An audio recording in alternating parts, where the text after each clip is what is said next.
Welcome back to The Charismatic Voice. Today I'm going to be checking out a new singer for the first time that you have been recommending a ton.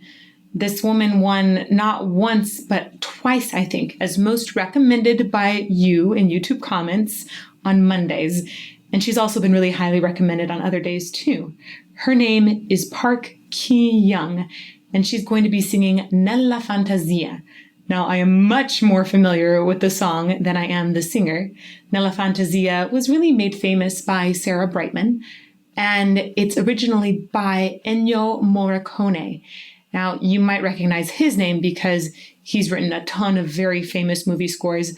I think that this melody was first heard in The Mission, which is a score by him, but he also has worked a lot with Quentin Tarantino on various movie scores, like Inglourious Basterds was one I remember thinking was a good score in particular. So, without further ado, let's check out Park Ki-young for the first time.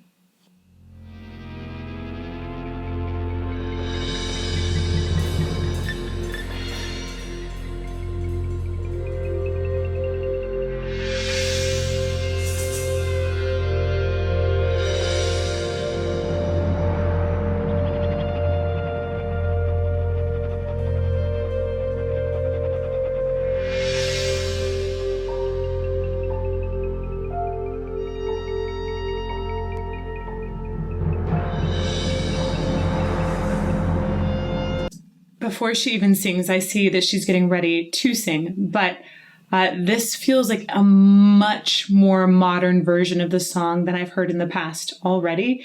Part of that is because there is some really interesting panning that's happening in my headphones.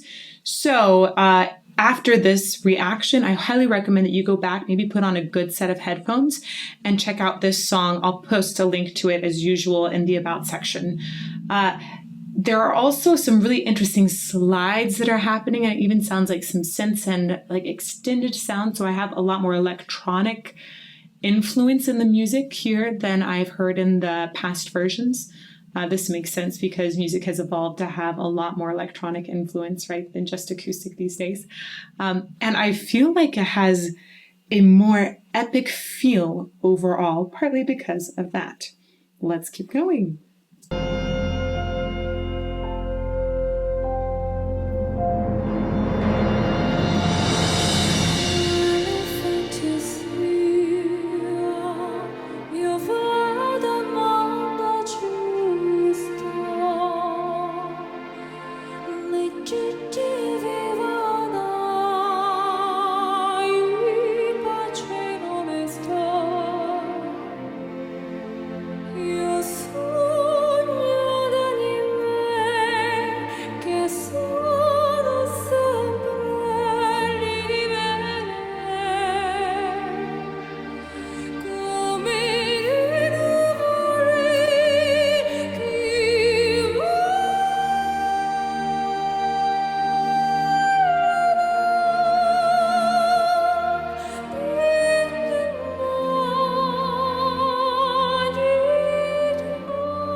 Wow. Woo! Woo! She's got some good pipes. Really gorgeous. There's so many fascinating things that I'm hearing in her voice. I'm just going to talk about a couple for now and then keep going. One of the things that I like the most is how much depth her sound has, while at the same time having a really beautiful shimmer on top. So at first when she started I heard a lot more air in the sound, and it sounded pretty close to Sarah Brightman, who has a fairly airy sound often as well. And then when she started to add a little bit more core sound in there, it almost sounded like a little bit more mezzo-y in the timbre. It just felt a little more rich overall in that coloring. So it had just this like greater depth to it instead of just this like sparkly height.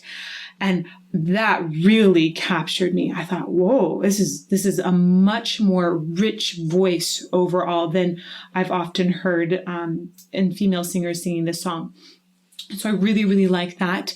The vibrato control here was pretty stunning too. When she went up to the top note, held it completely straight, and then even like a little, just a teensy, very tasteful slide into the next note. I'll go back and catch that again so you can listen to it. But I thought that was some really fantastic control. Okay, let's go back to like around here. I think that's about where she probably goes up.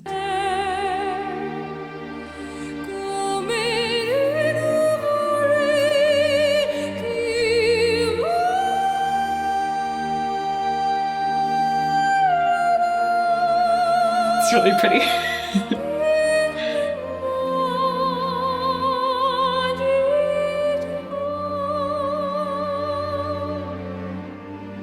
It's also very good tuning.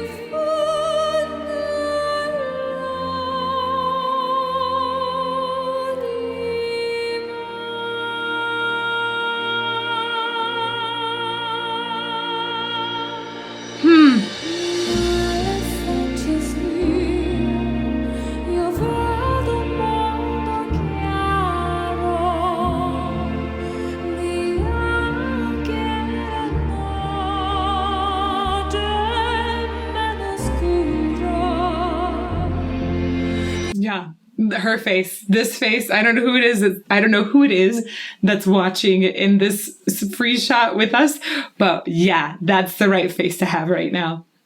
It says, her tuning is so good. You can hear it just lock into place before she moves to the next note. It's really fantastic. I feel like she must have perfect pitch, especially because of the way she is playing with her timbres in and out.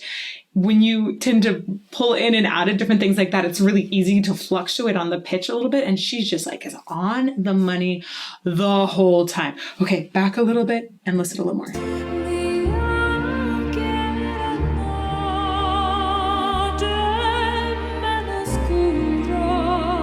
You know, right when she was going through that, she does have like a little nasality in the tone right there.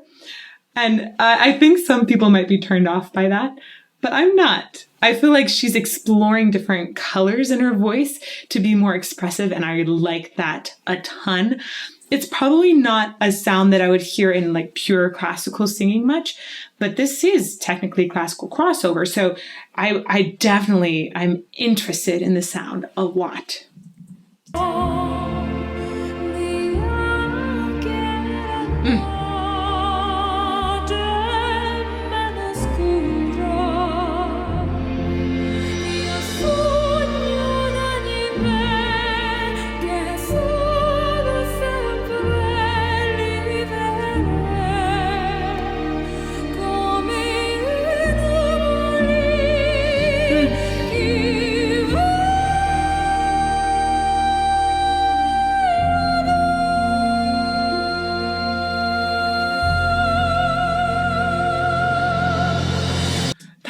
That's such good vibrato control.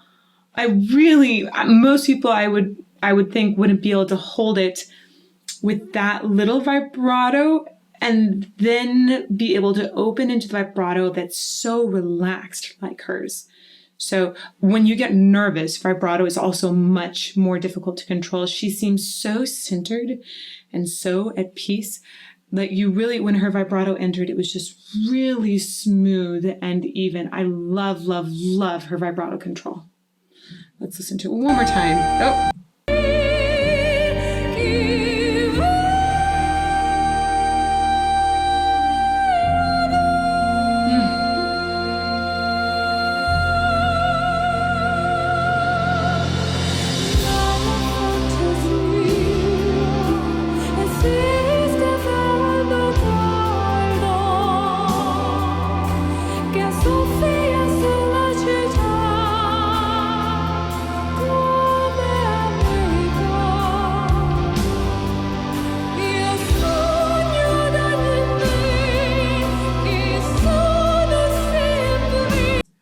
So if you see my face going like, whoa, that's different. What happened? Yes, there was a key change. Yes, she's still singing beautifully.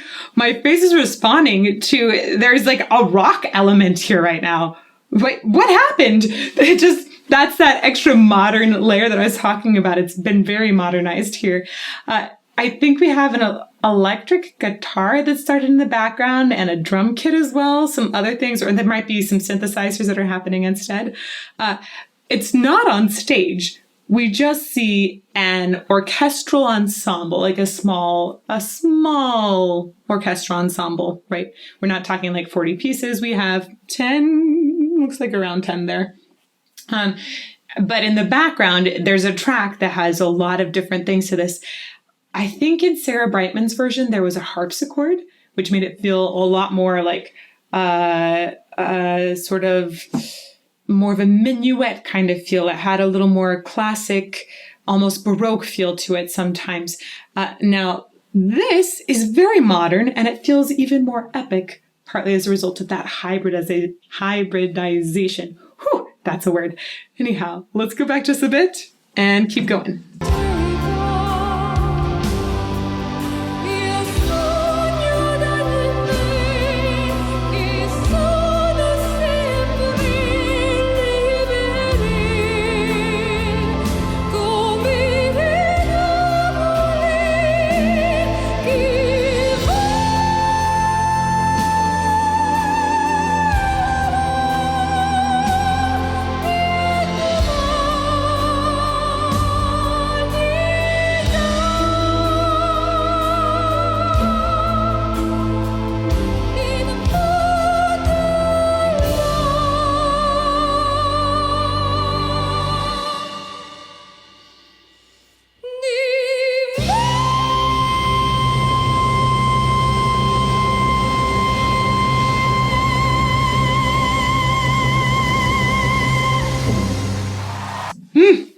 That was a nice high note. I think it's fascinating to hear this kind of, so the big difference here that makes it classical crossover instead of just classical really is adding some of those more modern elements to it, but also the way she is using her vibrato. And opera, most of the time, you want to just begin with vibrato right away. There's different amounts you can add and, a different sort of like how wide the vibrato gets in various circumstances. Sometimes you'll have something straight toned, but holding out some of those top notes, beginning them with zero vibrato would probably not happen very much in an opera. But in this crossover style, having a little more airiness to the tone too is more common because it doesn't need to project over 4,000 people and an orchestra. You usually would have a mic in your crossover sort of genre. But I was really curious. I saw her prepare to go to this high note. And I was thinking, is she going to start it with vibrato or is she going to start it straight? You saw her take that nice breath, very centered, just like, okay, ready to go. She also didn't hold it before going. So she just took the breath and went instead of taking the breath, holding it and then going. Pro tip, don't take a breath, hold it and then go, take it and dive in. Okay, little mini vocal lesson there. If you want more voice information or if you want to learn how to sing more, check out my course on demystifying singing on my website. Back to her. When she went up, she definitely straight toned it at first. And I was like, oh yeah? Yeah, okay, so there's a tendency there to straight tone or maybe a very conscious choice, but she let the vibrato in a lot earlier on that extended high note there at the end. And it was still so even and gorgeous and right on pitch. And we're going to listen to it again because it was gorgeous. Okay, let's see, maybe here?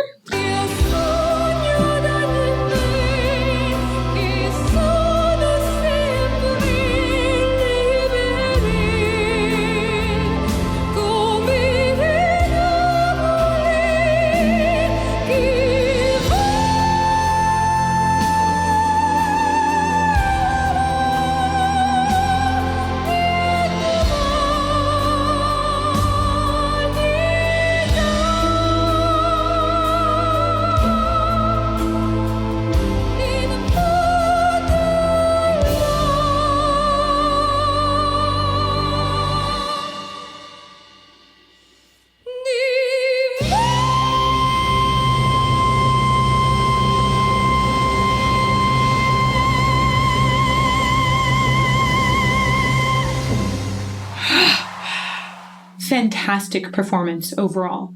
This has become my favorite version of this song. And I don't say that lightly because I have heard this song many, many times and it's beautiful. But I loved the way that both the instruments and her voice just encompassed more sounds and textures. I really enjoyed having the shimmer and the depth in her voice at the same time.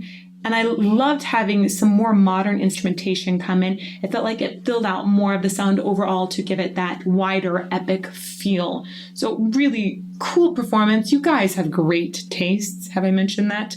Please do keep recommending things down below.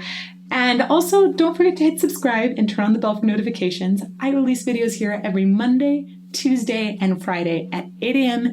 Arizona time. And I'm also in a live chat here on YouTube at that time, so you should come and say hi. And if you want to get to know me even better, check out the Patreon. I do live video chats on there twice a week. And we also sometimes play video games together. So it's a fun time. And final word, hey, if you do want to learn how to sing some more, check out my course on demystifying singing. It's really, really personal, and it's really helpful for anybody that's starting out in their singing journey. So I hope to see you somewhere soon. Bye.